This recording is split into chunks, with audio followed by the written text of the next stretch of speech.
Hey, welcome to Sex Afflictions and Porn Addictions. I am your host, Craig Pera from www.themindfulhabit.com. I'm the founder of The Mindful Habit, which has become so proud a world-class at-home addiction program for men struggling with sex and porn addiction, and their partners. We have a super proud of our program, the Partner Empowerment Group for the women who had to live through our lies and our gaslighting and our secrets. And so anyway, really proud of that program. My am here because of colossal failure. My addiction to sex, my addiction to porn, compulsive prostitution, incredibly risky behavior, adult bookstores, hookups, chronic infidelity, um, absolutely shame-filled behavior brought me here. It also brought me to a place of suicide. Tried to kill myself 10 years ago, ended up 3 days in an inpatient facility, almost lost my family. This behavior cost me 2 jobs, and I'm still married and built this amazing company. And since then, I've picked up the pieces in a powerful way and worked with over 1,000 men, and their wives. And we've even been translated into Spanish. And I have learned so much over the years in helping me proactively stay ahead of and manage my issues. And we're going to talk about that today, and helping men overcome theirs. And so today, I want to help you create healthy sexuality and a great life by helping you proactively manage pain. Okay, I'm going to share with you 3 key principles that I invite you to incorporate into your internal code, your rules of life, incorporated them into the fiber of your being so you can be successful. And I'm going to identify also what it is that you actually need to accomplish to be successful long term when it comes to emotional and physical pain, and what specific actions I performed to help create desired outcomes, more peace, more joy, self-control, um, satisfaction, connection, love, etc. So first, if you are listening to this podcast, I propose that you are struggling to manage pain.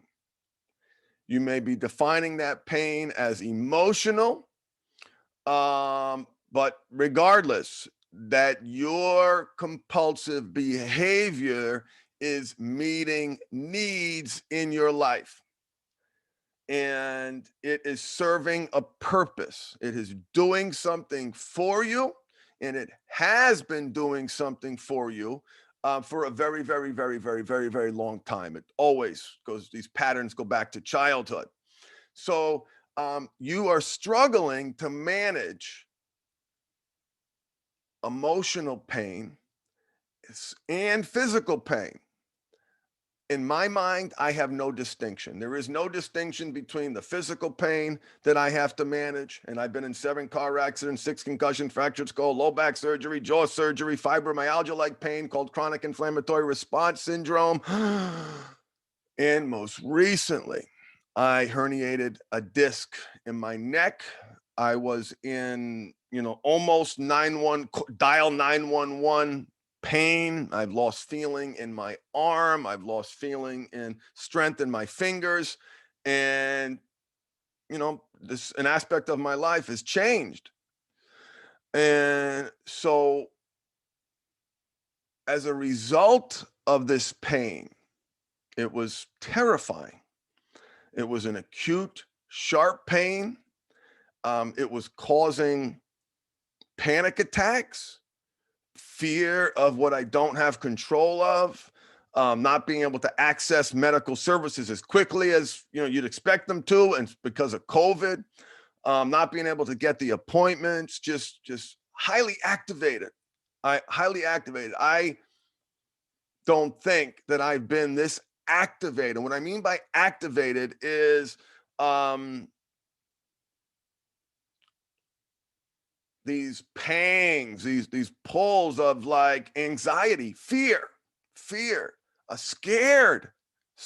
This pain has literally brought me to my knees weeping. There was a period of time where, and now we're a month past that acute event, and thank God the aggressive steroids has significantly altered, minimized the pain. Um, but so much of my life has been managing pain because of all those conditions. And and how did I manage in the past? With sex and drugs, numbing, coping, and escaping. So today I want to share with you three rules that have become critically important to me as I stay ahead of my pain. And before we get to the three rules, I want to start first though with a framework. Maybe this should be four rules. um, Let me get my water bottle here. Is so the lens, I encourage you to eliminate the distinction that you draw in your mind between physical pain and emotional pain. Okay. Because let me give you an example. When you get triggered to act out sexually, is that not a physical event? And see, because it's in the body, you need a body response. And so many people are talking about it. They're talking about it with their therapist, which is great. They're talking about it at meetings. They're talking about it, maybe journaling about it. I just want you to know, or I encourage you to obliterate that physical mental distinction. You don't have physical problems. You don't have separate mental problems. You have problems. And both of those, your physical problems have a mental component to it. I have learned that in the past like 30 days of intensive study of how to chronic pain. It's in my face. So I've been diving into some really, really powerful neuroscience around pain. My physical pain has an acute, powerful mental component, and the mental pain has a physical component. So eliminate that distinction. From this moment forward, you don't have mental issues, you don't have physical issues, you have issues. And that what that'll do for you, it'll help you embrace the three rules that I'm going to talk about, but it's going to help you create better results because it's in the body. You need a body response. Take that in. Because it's in the body, you need a body response. So that's why mindfulness is so important. So anyway, I hope that makes sense. I hope that brings incredible value to your life as it does mine. Here are my three rules. Number one, stay ahead of the pain. You must stay ahead of the pain. And what I mean by that is, and listen, this is like, let's take a physical injury, for example. You go to your doctor, he goes, here, take this pain medication. You got to stay ahead of it. And what that means to me is that in order for me to counterbalance my deep family of origin wounds, my decades of problems, is I got to stay ahead of it. And how do I stay ahead of it? Rigorous self-care rooted in self-love, practical tools to manage those in the moment panics, those flare-ups, if you will, those triggers, having an in the moment response, self-care rooted in self-love. And we're going to come back to self-care. An in the moment response. I tap into my purpose every single day. That's how I stay ahead of it. So my question for you is, what are you doing? What actions are you taking to stay ahead of it? To stay ahead of. And listen, when we talk about pain, we're talking about the inevitable consequences of being a human being. The Buddha said of his first of four noble truths, life is suffering. Life is unsatisfactory. And what I mean by that is, and what this lesson has taught me is, you will experience pain. I have planned for this event. Now, I didn't know how it was going to come. A year ago was the driving lesson in the garage that resulted in my son hitting the house, right? Felt like a piece of shit. I was prepared for that. I knew that piece of shit energy would come back. Okay. So that's what I mean by staying ahead of it. What actions are you taking to stay ahead of the pain? Okay. Number two, that's a philosophy, right? Staying ahead of it is a philosophy, but born out in action. Okay. Number two is self care is fundamental. Self care is fundamental. That reality has never been more real to me as it is today because I've been researching the physiology of pain. And guess what? Ready for some rocket science? If you sleep really, really well, that's going to help you manage pain. You eat well, that is going to help you manage pain. That is, listen, self care is how you stay ahead of it. Okay. Self care is how you stay ahead of it. Rigorous self care rooted in self love. And so recently I've been learning about the physiology of what it's like to have that poor diet and how that puts you at a disadvantage to stay ahead of it. Okay. One of the great tools I learned about diet is to pay attention to your poop. Now, I know that's maybe a little uncomfortable or maybe even weird advice, and most of you, unfortunately, it's going to go float away. But for those of you who are at a place in your lives to receive that information, right? Input equals output. Your body keeps the score. Great book, by the way. Your body knows what's good for you and what isn't good for you. My body knows and tells me. They've got the toilet manufacturer Toto was in the news recently because it analyzes your poop. So I just want to share with you a really easy way to identify if you're eating well, because it's so complicated. There's so many places to go on the web. There's so many, you eat this, you eat that. Let your body tell you. Let your body tell you. And that's just one aspect of self-care. You must eat well. You must sleep well. You must hydrate well. You must exercise. And you must practice mindfulness. Those are my fundamental five. Okay.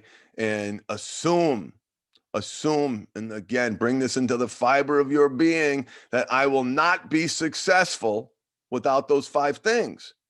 And when you think about it, right, I love this expression. When there is a lack of control somewhere, there is a lack of control everywhere. Because some of you men who are trying to work on their compulsive sexual behavior, your diets are out of control, or you're still getting angry, or you're pathologically lying about other things.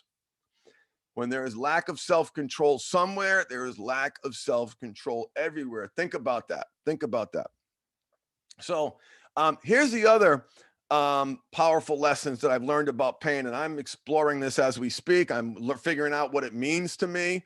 But Dr. David Hanscom, who's a pioneer in pain management, he's got a website here. What is the website that I absolutely love? Backincontrol.com. Anyway, so he's got a process, just like the mindful habit is a process. He's got a process, and it's some really, really amazing stuff that I'm learning about it. But one thing he says is, do not identify with your pain.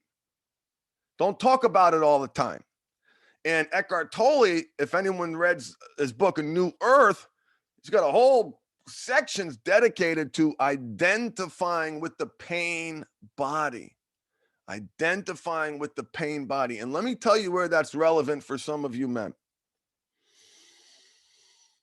It's relevant in the identification with addict. Okay. Hi, my name is, I am a addict. That self-declaration, for some men, that's your salvation. For some men, that is empowering. And for some men, that is bringing great value. Okay. And for my clients, for the men who don't connect with powerlessness, surrendering, this something that is inherently troubling about identifying with your worst part. I am an addict. Now, if that declaration means you are connecting, that's a representation of your wounded self, your the freedom that. Listen, I have a hard time reconciling that. So do not identify with it. I'm sharing with you and inviting you to question this identification with addict. This I am a. And the reason why I invite you to question that reality is because that what you resist persists. That what you resist persists. And so through that self-identification, the result is not do something, not do something, not do something, not do something. And that makes that entity more powerful in you. So really, really reflect on the impact when you say I am an addict. What do you mean? Translate that. Translate that and see if you are identifying with the worst aspects of yourself.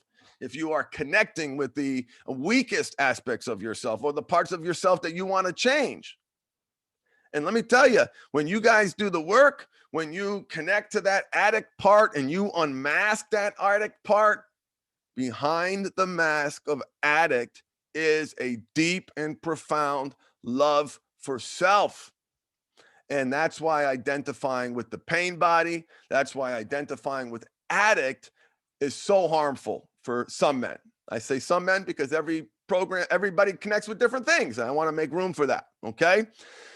So do not identify, do not let it become the center of your existence, this pain, this addict. Okay. That which you resist persists. And there is, I think, ours problems for a lot of people in identifying with that part. So I invite you to examine your own exploration or your own connection to that part. So I want to give you 3 tips. No, excuse me. Drink of water here. All right, I want to give you 3 tips. And so the first tip I already gave you. So what have I done to help manage this acute physical injury, this reality that like there's, and by the way, unlike like okay, appendicitis, we have to fix this thing. There's a clear protocol. We have to do this. I've got multiple levels of degeneration, arthritis, compressed nerve roots. There are multiple nerves that have been impacted by the injury in my arm. It's not just anyway, it's complicated. It's complicated. So this has really forced me to practice what I preach. And one of those key components that I see even reinforced. I had the opportunity, a client, very successful surgeon client, recommended I speak to someone he really respects around pain management. And anyway, to make the long and short of this, incredibly expert advice from a very well respected pain management clinician: breathe and practice gratitude. Like, oh God damn it. And listen, through the breath, a monk was able to light himself on fire, emulate in the 60s, and he didn't move out of lotus position because of the power of the mind, So merge your emotional and physical regulation, your emotional and physical pain. When you really understand what's going on in the body, when you get activated, when these parts awaken, ultimately you realize that you are solving a problem that has mental components to it and physical components to it. It is in the body. You need a body solution. I don't think I'd be standing here without the power of yoga, for example. So, number 2, when I was in, 6 out of 10, touching 7 out of 10, like can't function at 7 out of 10 on a pain scale. One of the things that really helped me change my relationship with my pain is whenever I walked from one place to the other, I would say to myself, I walk with power and purpose, and my pain is my gift.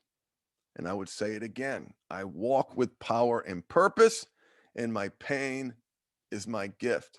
And what that mantra did for me was reminded me of the intentionality of all my actions. I am a need seeking being. Every action I take, every word that I speak, every step that I take is to meet a need. And I walk with power, a resolve, a strength, an intestinal fortitude, a fire, and purpose. And my pain is my gift. My pain is my gift. Even this pain, yep. Even this terrible one that has you crying, not now, but before every day, the one terrified, yep, that one too. My pain is my gift. Find your truth. Find your truth and repeat it to yourself over and over and over again. Where am I? I got these like the rosary, right? Rosary beads. Any of you guys having a different, challenging times with your religion? You can get the Buddhist beads, you can get the rosary beads, and you count. I walk with power and purpose. My pain is a gift. Pick your mantra. Find your mantra. And if you're listening to this on YouTube, let me know in the chat what your mantra is. Next, that has been so powerful for me, so powerful for me. Next is what I like to call mindfulness cues. So I carry rocks in my pocket, 7 rocks in my pocket, and each rock has its own special healing power. I don't know anything about rocks having healing powers, but what it reminds me of and what it represents to me, and knowing that my wife gave them to me, that she cares about me. So having those rocks in my pocket are mindful anchors. They're mindfulness prompts that help me stay awake. I feel them, I hold them, they're grounding. They help me stay awake. They help me stay present. So what I want you to do, I'm going to share with you some of the things that I use. And I want you to create your own. Another one, I've got a wolf over here. That reminds me to feed the right wolf. I've got a memento mori picture over there. And here it comes. Shameless self-plug. I have an amazing friend who's an artist. His name is Scotty. And I wanted to create this skull image, this memento mori. And so if you're listening to this, you can't see it, but I've got this skull with wings.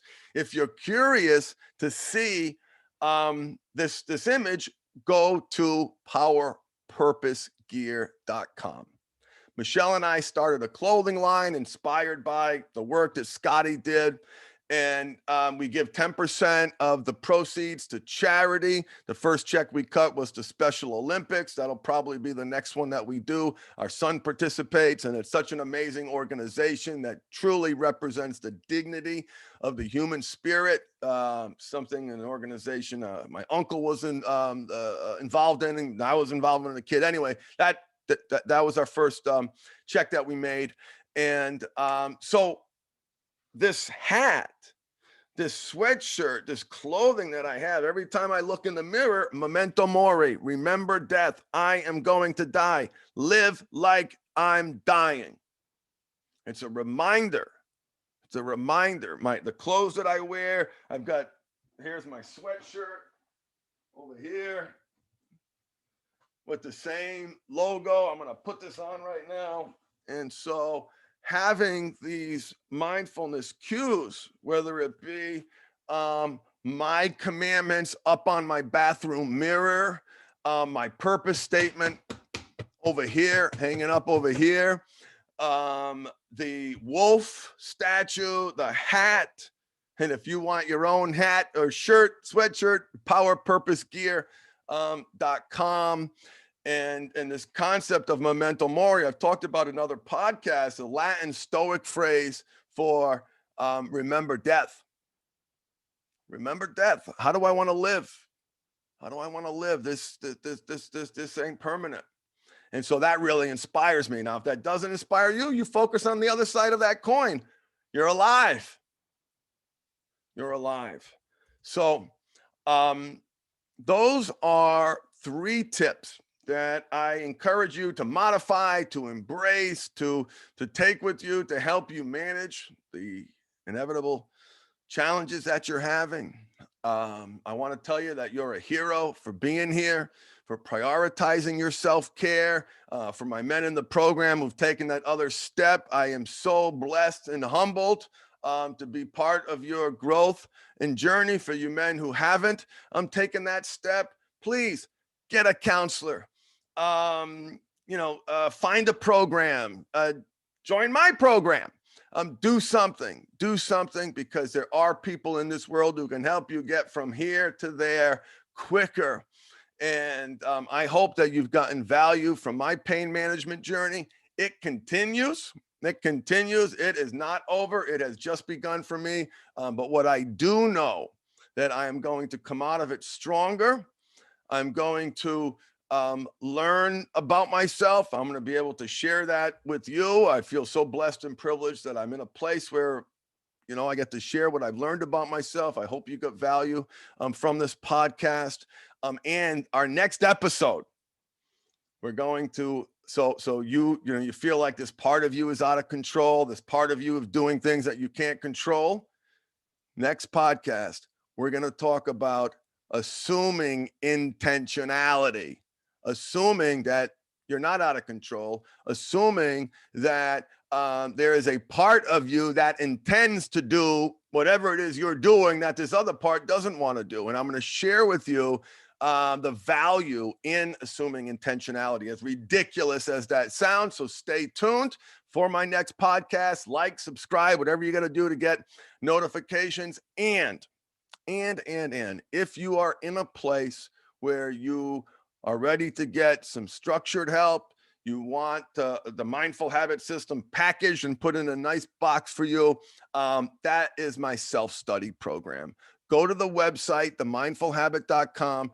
Check out the self-study program. We've added a weekly call to that. So George, I call him, he's the Mindful Habits fire-breathing dragon. He's been with me for 6 years. He runs a call every Thursday, a Q&A webinar every Thursday at 2 Pacific, 5 Eastern. So if that time's work for you, maybe this program works. Podcast 25 is the coupon code.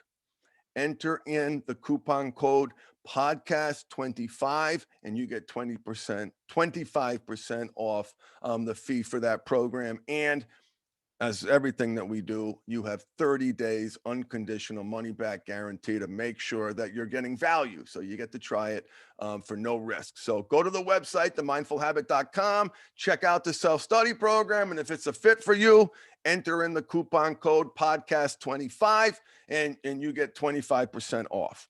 So thank you so much for listening. I hope this helped you embrace your power of choice. I hope it helped you question some of your belief systems and how you're living your life, and hopefully provided you with a compass, with a code to help you live better and to help you feed the right wolf. Bye, everybody. Thanks for listening.